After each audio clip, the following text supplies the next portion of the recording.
గర్వంగా ఉన్నాడో అంత మదోన్మత్తంగా ఉన్నది ఐరావతం కూడా. ఆ మాలను తొండంతో ఇలా తీసి అలా విసిరేస్తే ఋషి చూశాడు. ఏమిరా, నీకు మదోన్మత్తుడవై ఉన్నావా ఇంద్ర, నీ గర్వం తగ్గుతుంది పో అన్నాడు.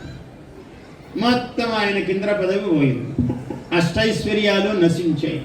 ఇంద్ర పదవి పోయేటప్పటికీ ఎవడో పనికిరాని వాడు ఒకడు 100 యజ్ఞాలు చేశాడని వాడక్కడ ఇంద్రుడై వచ్చి కూర్చున్నాడు.